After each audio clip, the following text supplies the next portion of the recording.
like this celebrity of sorts who's just walked into a stadium and there's a crowd cheer. So thank you for that.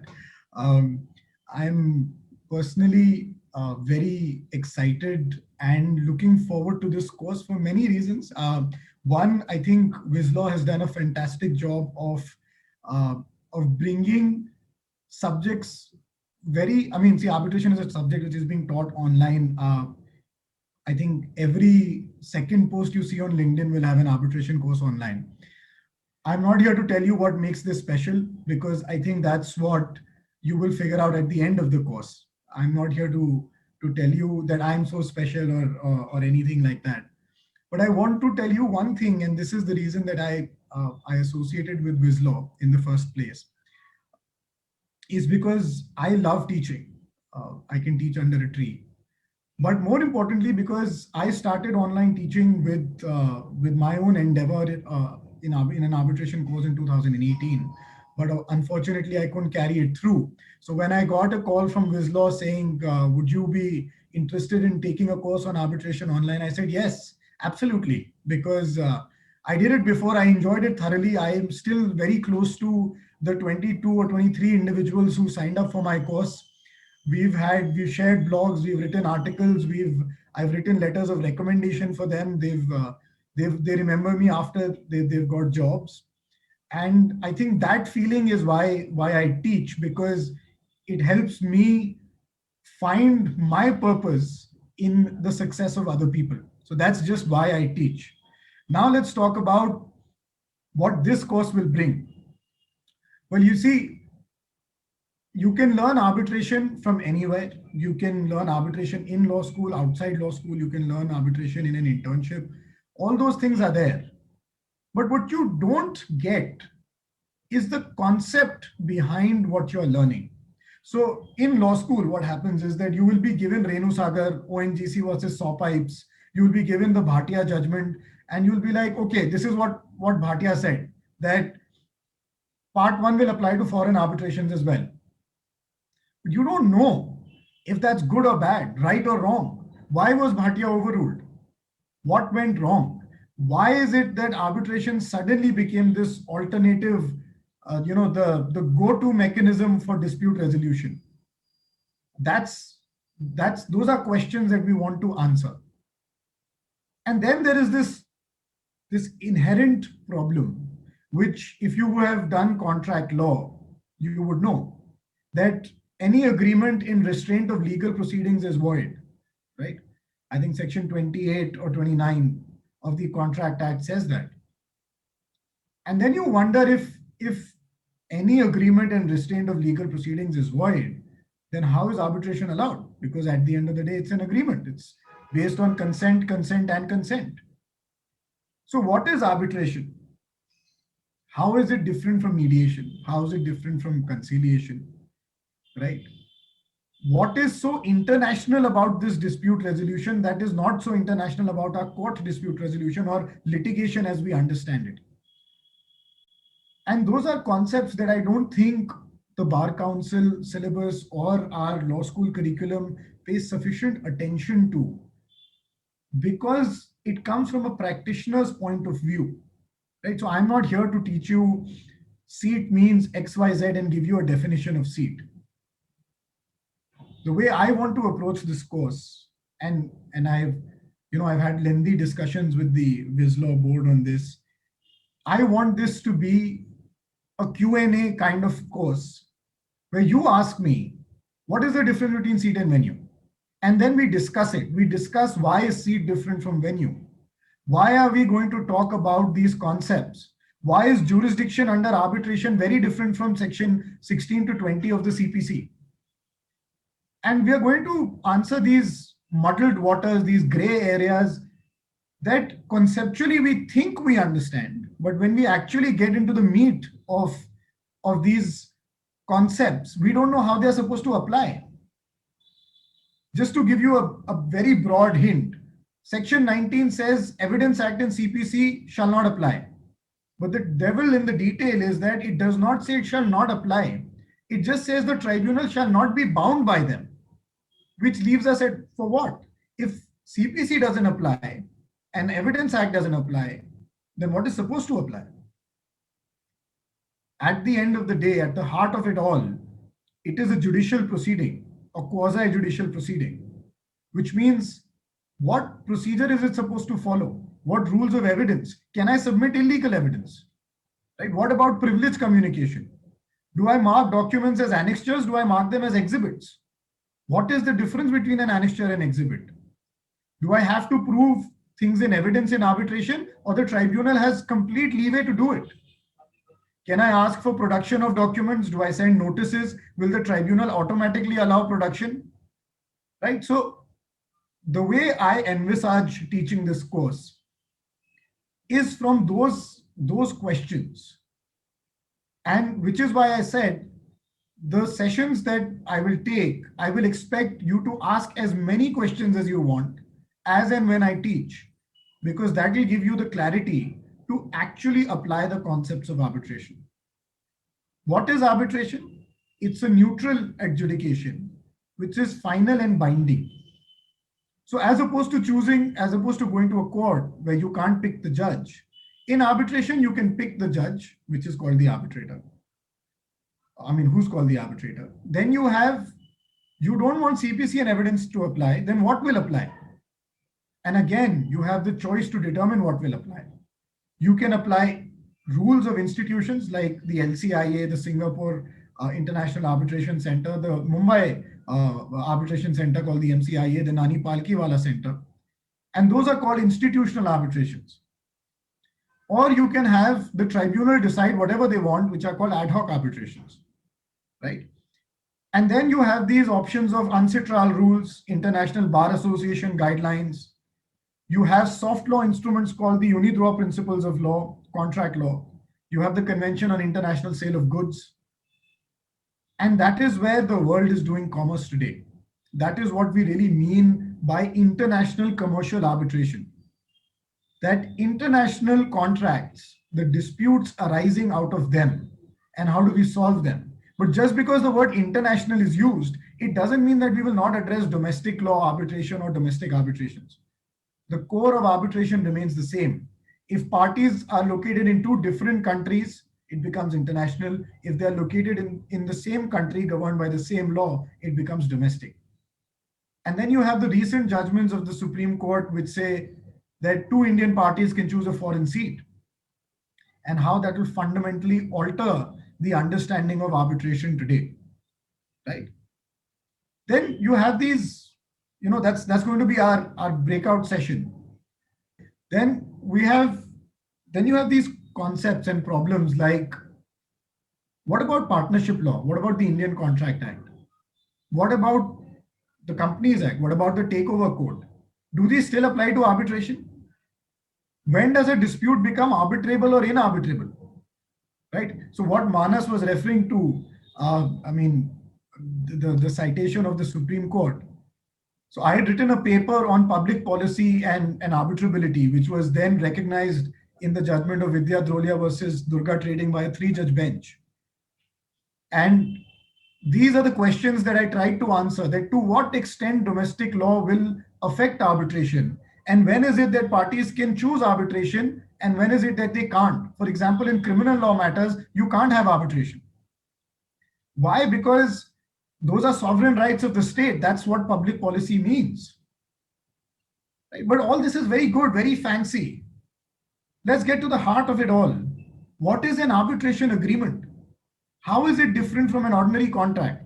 Do we pay stamp duty on it? Do I have to necessarily register it? What if it is contained within an agreement? Do I still pay separate stamp duty on it? What is meant by the scope of an arbitration clause? Do I have to list out the powers of the arbitrator? Can I choose between arbitrators? If I don't like my arbitrator, what do I do? How do I challenge him or her? What are the obligations the arbitrators need to have? What is their conflict of interest? And then we have creatures like third-party funding, right? Things that the world is moving on to, but India is still slow in getting there. And if I do have third-party funding, how does the arbitration agreement change? Do I have to say something? Do I have to disclose? What is my obligation of confidentiality? Yes, absolutely, Indraneel. We will be discussing drafting arbitration clauses. We will discuss sample clauses. We will discuss what are clauses used in domestic arbitration, what are clauses used in government contracts, how are they different from clauses used under the ICC, the LCIA, right? Should they be long? Should they be short? More importantly, Indraneel, we'll be discussing, do we need arbitration clauses in the first place? We suddenly have this fascination that for every dispute resolution clause means arbitration. That's not true. There is, you don't always go for arbitration. It might be against your interest to have arbitration.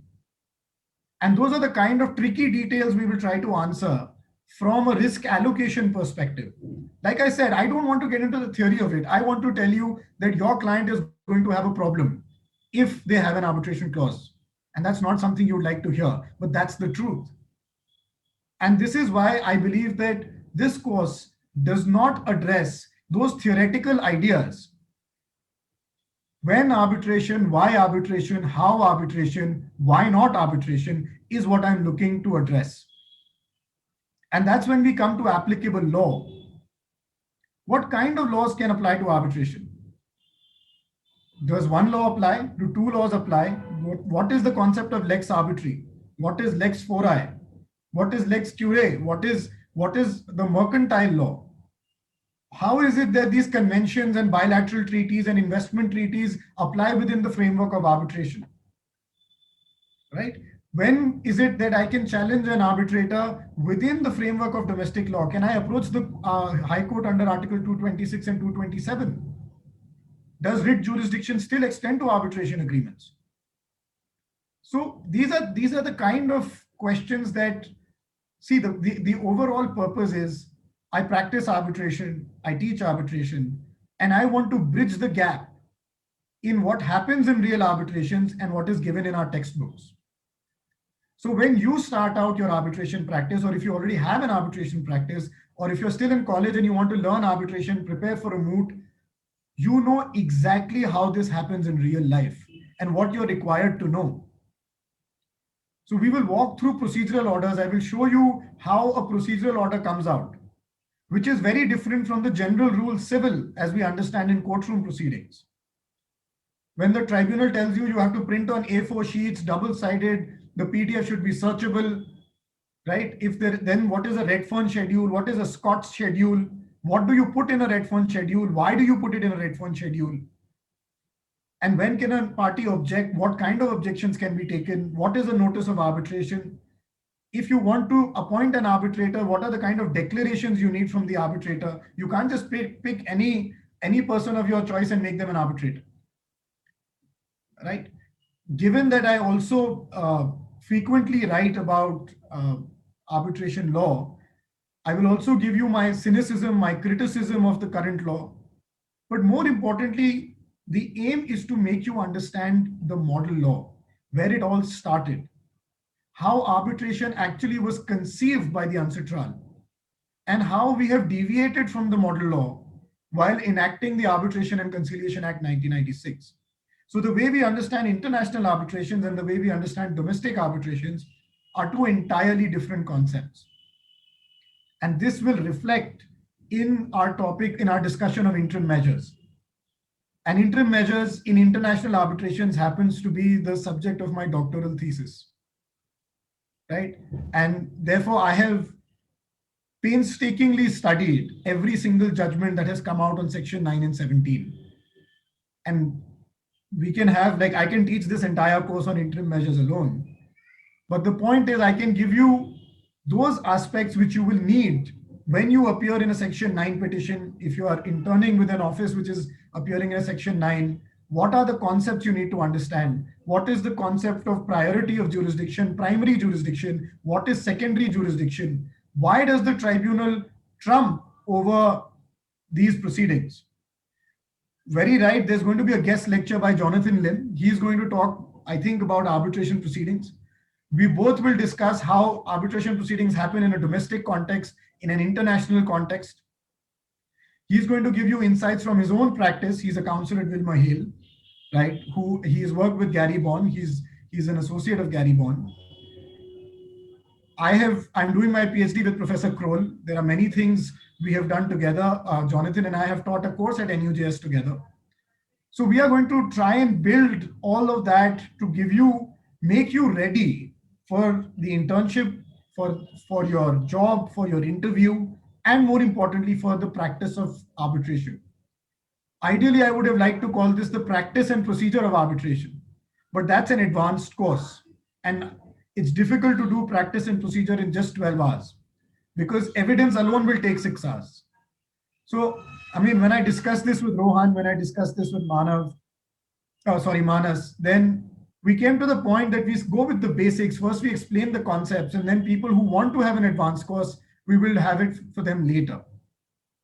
This course, in a sense, is geared towards you knowing all that there is to know about arbitration before you begin your job, your interview, or your practice. We will also discuss how arbitration is different from litigation related to arbitration. So a Section 9, a Section 17, an appeal, and the setting aside of the award, and how it was originally envisaged under the model law, how it's done in international practice, what is called a pro-enforcement bias, what is called being pro-arbitration, what is the problem with investment arbitration today. Even though this course is strictly geared towards commercial arbitration, we will touch upon investment arbitration and how enforcement of investment arbitration awards still remains the same. So what is the problem with the Vodafone case, the CAN arbitration, right? The reasons why India has been in the talk of the town when it comes to arbitration, and then the goal of our government to make arbitration a hub, like India, a hub of arbitration, just like Singapore or Hong Kong. And what are the roadblocks there? And how, as counsels, as practitioners, as people, as academicians, we can address those questions and understand arbitration in a manner like it's really applied in real life, right? So I'll stop there. I think that is what I broadly have in mind. Obviously, there is a lot to cover, and I will need your help in it because I will want you to ask all the questions. I will want you to read what I have sent. The more you ask, the more everybody learns. I'm one of those who believes not in the recordings, and which is why I insisted on a live course, even though it takes more of my time. But I want people to ask any question, no matter, and you see, no, like Manas said, no question is wrong, no question is silly. It's better to be wrong in a classroom than be wrong before an arbitral tribunal or before a judge. And we are all learning from each other. I think all of you who already have some sort of experience in arbitration, I'll be happy to learn from you, right? And that's where I see this course going. I'll be happy to answer any specific questions that you might have, or if there's something, Manas, if I've left out, feel free to point it out, and I'll be more than happy to talk about it.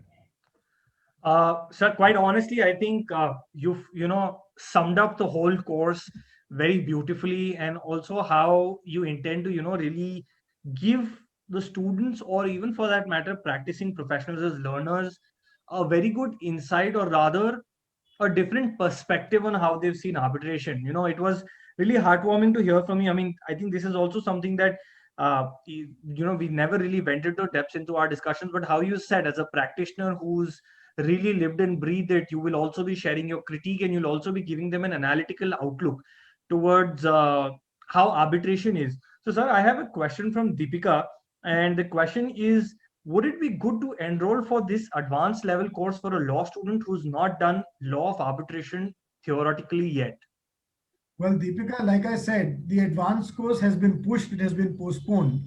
We are now doing this as a basic course for law students and people starting out their arbitration practice. The advanced course for people already into arbitration practice is something that we'll probably do in the second half of this year and not now. So definitely it will make sense to every student, whether you're in first year, second year, third year. I'm going to teach you from scratch, from the very basic. I'm going to also address how CPC and arbitration overlap and how they are different. So you will also get to learn a bit of CPC along with this, and that will definitely help you in law school. Sir, I have a question from Paras Zafar. Why do multinational corporations usually place their confidence in arbitral proceedings rather than approaching the court? Is it only because of the confidentiality, or are there any reasons? There are many other reasons, Paras, and that's why I said why or why not arbitration is an important question, right? It's not only confidentiality, it's also do with court fees, it's got to do with litigation strategy, it's also got to do with deterrence, right? There are many facets on why arbitration is relevant or irrelevant and why you should or should not opt for arbitration. And again, like I said, this is an orientation class. If I give you all the answers here, then very honestly speaking, what will I do in the course? And sir, on that line only, since you said what we'll do in the course, Purva has a question that she's completely new to the scope of arbitration. Is this course appropriate? And I like the word that she's used here, noob. So I think instead of newbie, she's used the lingo noob.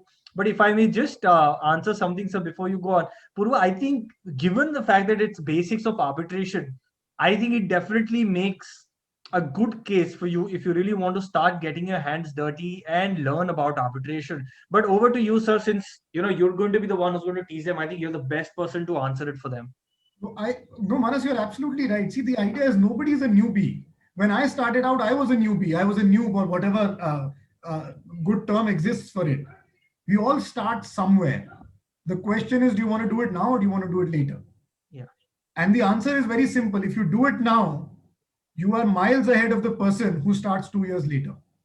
This will help you in your internships. This will help you in your job interviews, in your internship interviews, in your LLM interviews. If you develop a passion for arbitration, you might suddenly be one of the best arbitration practitioners out there simply because you developed an interest very early in life. You see, I got into arbitration very late. I never thought arbitration was for me. I wanted to be a criminal lawyer. And here I am. Right? So what I have been able to achieve in years, you might be able to achieve straight out of law school. And that's an entirely, it's one of those things. If you like this subject, you will come to love it. Because it is so, I'll give you an example.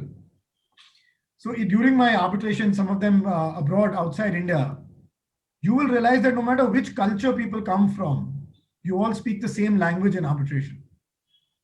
And even from a personal growth perspective, even from a people perspective, from a relationship perspective, from a networking perspective, arbitration is the buzzword, right? I think insolvency, bankruptcy, and arbitration are two creatures that are only beginning in arbitration. They have not even started to bloom. Yeah. It's one of those things. When we were in school, MBA was the new hotcake in everybody wanting to do an MBA. Yeah. And then when people started, there's a 1 crore package people are getting straight out of IIM Ahmedabad, that's when everything hit the fan. Right? And this is how arbitration is now starting. The courts are learning, the practitioners are learning. Everybody is now waking up to why arbitration is so relevant, why it saves you 10 years of court proceedings and wraps up proceedings in 1 year. Why, as a landlord and tenant, I would not want to go to court. I would want my rent in 6 months or you get out of my premises. And that arbitration can help you achieve. Right? So I would suggest do it. But again, it's entirely your choice. If this is not what you're looking for, which is why I'm trying to give you examples of what I will be dealing with. If this sounds interesting, if it sounds fascinating, do it. Otherwise, please follow what passion you have in life. It's not that if you don't do arbitration, you will never do anything in life. There are people who do different kinds of things today, right? IP law, tech law, M&A, there are many things. So that's what I would say, Manas. So I have this question. So before I take this question, I'll tell you why this question is also really interesting.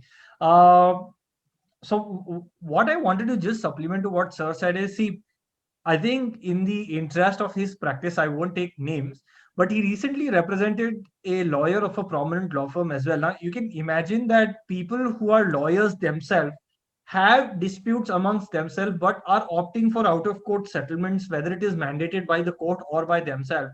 And you can imagine this. So, it's just, in my personal opinion, while arbitration's been around for a while, and we've been speaking about it for a while, but in India particularly, the government has started looking towards it in a more instead of a myopic, rather an optimistic outlook only fairly recently. Most of the courts you'll see have their own mediation centers attached. A whole bunch of arbitration centers are opening up. A whole bunch of institutional arbitration is opening up. So I think India is on that point or that juncture where this is going to blow up really fast, really soon, and is here to stay for a while for simple reason. I mean, courts have vacancies which we're not able to fill up.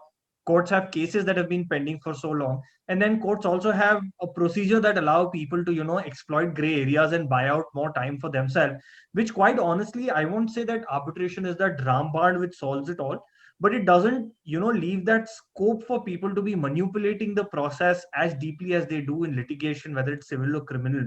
So that is one thing that I wanted to add. So I have a question from Sayed Kalbe Haider. Please correct me if I'm pronouncing it wrong. He says, respected sir, and I'll tell you why I'm excited. The next part is why I'm excited. I'm participating from Pakistan as both the states practice common law. I would be thankful if you would also address something that is relevant that may irradiate my understanding regarding the course. Also, that would uplift me to consider signing up for the course. So that That's is straight up from our neighbors. first and foremost, I'm very grateful that you are here. And second, there's a person in my who was my batchmate when I was doing my masters in Germany. And as it stands, we chat very often on arbitration law. He's practicing in Pakistan, and your Arbitration Act, which is I believe still the 1940 Act, right, which is not adopted the 1996 position from the United Kingdom. He often asks me for precedents from India to help his practice, and I think that you would benefit from this course, and I would be addressing the 1940 Act as well. So I don't think that you would lose out. Plus, let's not forget how it all started. It started with the model law, right? And it is ultimately, if you understand the model law, you will understand the 1940 Act, the 1996 Act, or all the subsequent amendments, whether in your country or mine, right? So I would personally, and if you do enroll, I would personally make it a point that we address and we also learn from you how things are done there. And I think that all our students would benefit from that experience. This is just heartwarming. I mean, imagine this: we've suddenly evolved from the trainer training people in India just because of the COVID lockdown and the situation. It has enabled someone from our neighbor country. And quite honestly, I think I'm even more excited that if our friend from Pakistan does land up signing up and he shares his interests or whatever has been going on in his country in terms of arbitration, what the scope is there. I'm just super curious and interested on how it is out there, because India and Pakistan share this unique bond, and quite honestly, it is just heartwarming to see that we have an international audience as well. So moving on, I have a question from I Karan. think, honest, this is what makes arbitration, like I said, no matter which country you come from, we all Yeah, speak the same language. the same language. And I think just the fact that our good friend has shown interest just proves my point. Absolutely. I think that definitely would be something to look forward to if he chooses to sign up. Sir, I have a question from Karan Tiotia. I'm a Yeah. second year student and I would like to ask, is this the right time to enroll for arbitration? So if I may just take the liberty, Karan, sir did share something on this for Purva as well when she mentioned she's a noob. But again, since yours is more particular to which year of study are you in, again, I'll let sir take the question. Absolutely. I think second year is the right time because I think, at least in my law school, arbitration was taught in the third year. And had I known it in second year, I think I would have been much better off. Because, like I said, I got into the arbitration wagon very late in life.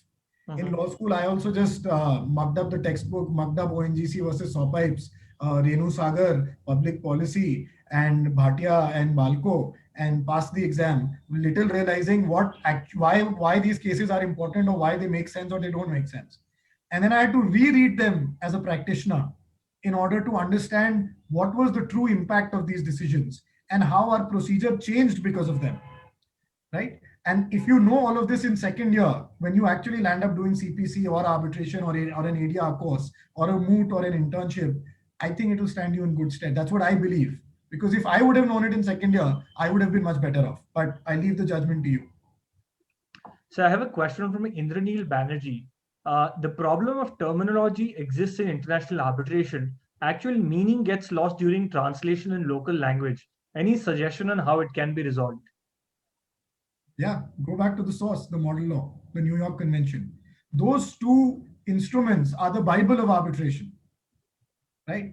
And if you understand the New York Convention and the model law, all of it will make sense. Section 34, Section 9, Section 17. Somebody in the chat has put how much interference by the court machinery. That's when Article 5 of the model law is important.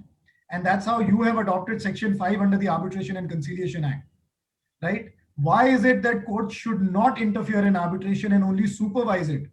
That's where priority of jurisdiction comes from, right? So these are concepts that we'll be dealing with. We'll be trying to address them, right? And that also answers the question of what is the role of courts in arbitral proceedings. Well, the point is somebody needs to enforce it, right? This is a consent mechanism. Manas and I consent that we'll refer a dispute to arbitration. Well, and then I win, but Manas doesn't obey. So what? We'll have another arbitration? No, then we'll go to court and say, look, he signed up for this, enforce my award. Right? And that's the role of courts. What if the arbitrator we have passes away due to COVID? Who will appoint the new arbitrator? Clearly, him and I are fighting. We will never agree on an arbitrator. I will see, always remember, one man's delay is another man's due process. Right? That's the fundamental beauty of our law. So I will continue to delay the arbitration proceedings. And I will say it's my due process right. I want the court only to appoint an arbitrator, and Manas will be like, look, I'm losing money every single day. Why are you sitting on this decision? And that's when we'll need the court. Right? If I may just say that this is the second time I'm involved in a dispute with Ajay Sir's arbitration class. When we had the drafting workshop, he made a dispute between Rohan and me during the arbitration course. So I think you just need to get used to me being involved in dispute in Ajay Sir's examples. And I think for the interest of the larger audience, I'm also okay with it. No, but I will also then give a disclaimer, Manas, because it's a valid point. I always teach taking examples of the people in my class.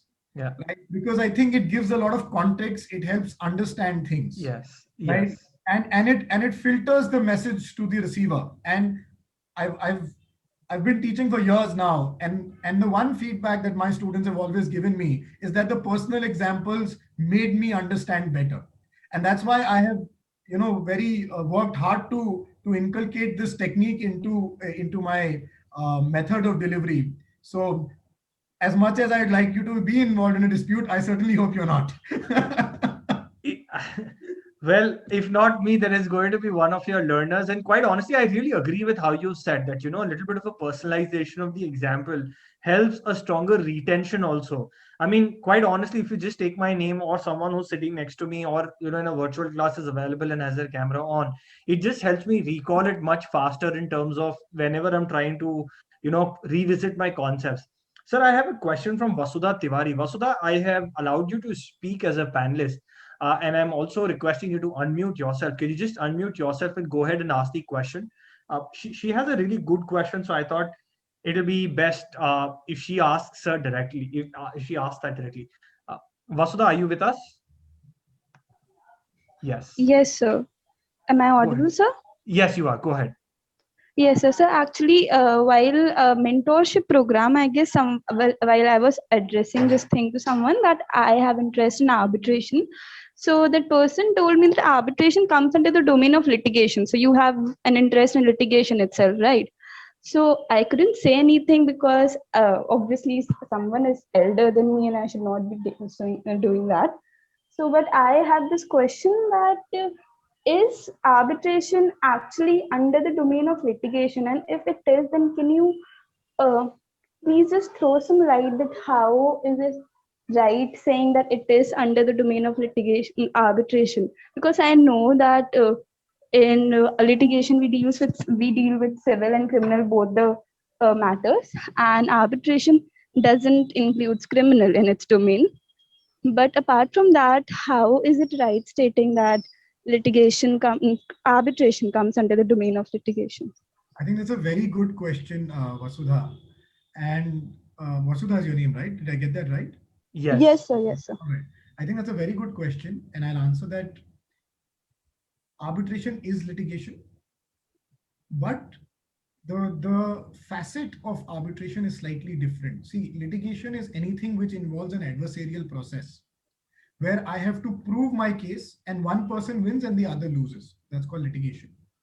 If both parties win, that's called alternative dispute resolution.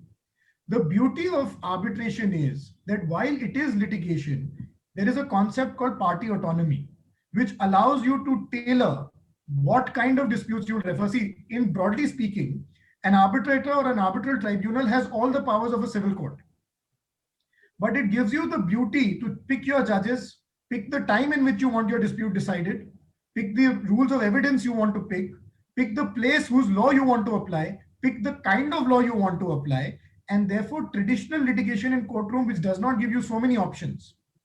Alternative dispute resolution is considered resolution instead of litigation because it is believed, and it is true, that parties resolve their dispute, or the dispute is much more efficiently and in a speedy manner resolved because parties have these leeway to pick the kind of procedures and arbitrators. So for example, if this was an oil dispute relating to laying of oil pipelines in the Pacific Ocean, do you really think a district court or high court judge would know anything about it? But that's the beauty of arbitration. You can pick an oil field engineer as your arbitrator. You can pick any rules governing oil fields to be read as part and parcel of your arbitration proceedings, right? And you can bring in evidence which otherwise may not have been admissible under the Indian Evidence Act. And that is why, even though it is falls in the broad umbrella of litigation, it is often referred to as resolution. May I go a step further, Vasudha? And this is what I will talk about in the course, and this is something that you would not have heard. The latest buzzword is not alternative dispute resolution, it is alternative dispute management. And that is when we will talk about multi-tier dispute resolution clauses, which have a mix of alternative mechanisms and litigation mechanisms, right? So this is just the tip of the iceberg. And you're right, litigation and arbitration are kind of synonymous, but are they really? And I think for that, I would say, come to the course and we'll have a talk.